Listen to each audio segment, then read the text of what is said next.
विद्यार्थी मित्रा, घड्याळावरचा एक महत्त्वाचा प्रश्न घेऊन मी तुझ्यासाठी आलोय। वेगवेगळ्या परीक्षेला हा प्रश्न विचारला जातो। बघ, 3 ते 4 या वेळेत तास काटा व मिनिट काटा यांच्यामध्ये 180 डिग्री म्हणजे 180 डिग्रीचा कोन किती वाजता तयार होईल। आणि तुला माहिती असलं पाहिजे की 180 डिग्री म्हणजे तास काटा आणि मिनिट काटा एकमेकांच्या एकदम असं परस्पर विरोधात असतील। 3 ते 4 वेळ दिलाय आपल्याला। काय दिलंय? 3 ते 4। मग तास काटा 3 वरती ठेवला इथे, मिनिट काटा त्याच्या एक्झॅक्ट अपोजिट घे। मग वेळ किती झाला माय?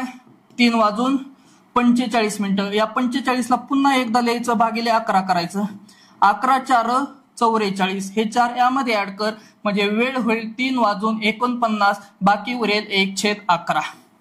तू म्हणशील 3 वाजून 45 ला नाही, 3 वाजून 49 ला जर असेल तर तास काटा या इथे मिनिट आलेला असेल आणि तास काटा असा आलेला असेल, तेव्हा एक्झॅक्ट 3 वाजून 49 मिनिटं 1/11 ला मिनिट काटा आणि तास काटा यांच्यामध्ये 180 डिग्री अँगल तयार होईल। पर्याय क्रमांक 3।